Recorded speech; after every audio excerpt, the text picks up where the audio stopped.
Today, wealth is in information, and the person who has the most timely information owns the wealth. Leadership is what you need to learn next.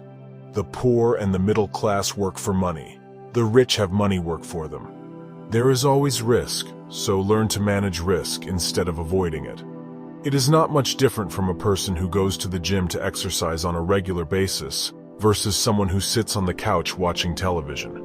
Proper physical exercise increases your chances of health, and proper mental exercise increases your chances for wealth.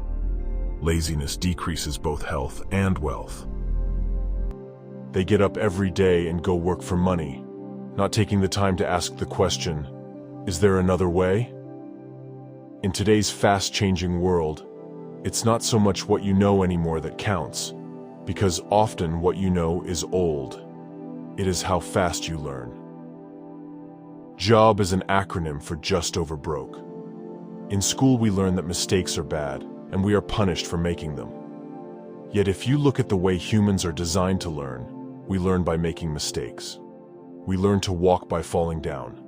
If we never fell down, we would never walk. Winners are not afraid of losing, but losers are. Failure is part of the process of success. People who avoid failure also avoid success. You're only poor if you give up.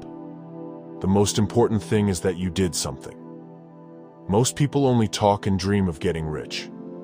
You've done something. If you're the kind of person who has no guts, you just give up every time life pushes you. If you're that kind of person, you'll live all your life playing it safe, doing the right things, saving yourself for something that never happens. Then, you die a boring old man. Emotions are what make us human, make us real. The word emotion stands for energy in motion. Be truthful about your emotions and use your mind and emotions in your favor, not against yourself. The love of money is the root of all evil. The lack of money is the root of all evil. I'd rather welcome change than cling to the past. The single most powerful asset we all have is our mind. If it is trained well, it can create enormous wealth in what seems to be an instant. Workers work hard enough to not be fired, and owners pay just enough so that workers won't quit. As I said, I wish I could say it was easy. It wasn't, but it wasn't hard either. But without a strong reason or purpose, anything in life is hard. I am concerned that too many people are focused too much on money and not on their greatest wealth, which is their education. If people are prepared to be flexible, keep an open mind and learn, they will grow richer and richer through the changes. If they think money will solve the problems, I am afraid those people will have a rough ride.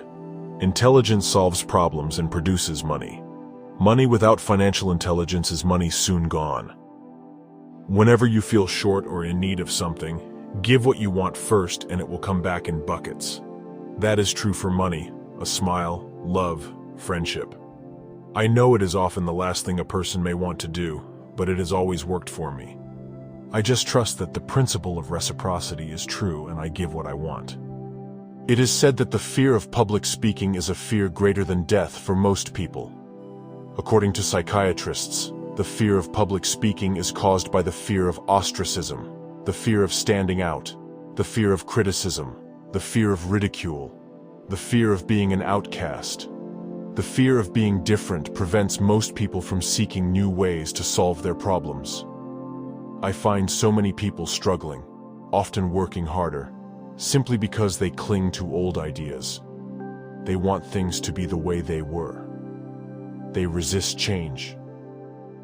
I know people who are losing their jobs or their houses, and they blame technology or the economy or their boss. Sadly, they fail to realize that they might be the problem. Old ideas are their biggest liability. It is a liability simply because they fail to realize that while that idea or way of doing something was an asset yesterday, yesterday is gone. We all have tremendous potential, and we all are blessed with gifts. Yet the one thing that holds all of us back is some degree of self-doubt. It is not so much the lack of technical information that holds us back, but more the lack of self-confidence. There is a difference between being poor and being broke. Broke is temporary. Poor is eternal. Stop blaming me, thinking I'm the problem. If you think I'm the problem, then you have to change me. If you realize that you're the problem, then you can change yourself, learn something, and grow wiser. Most people want everyone else in the world to change themselves. Let me tell you, it's easier to change yourself than everyone else. Learn to use your emotions to think, not think with your emotions. In the real world outside of academics, something more than just grades is required. I have heard it called guts, chutzpah, balls, audacity, bravado, cunning, daring, tenacity, and brilliance. This factor, whatever it is labeled, ultimately decides one's future much more than school grades. Just know that it's fear that keeps most people working at a job. The fear of not paying their bills, the fear of being fired, the fear of not having enough money, the fear of starting over.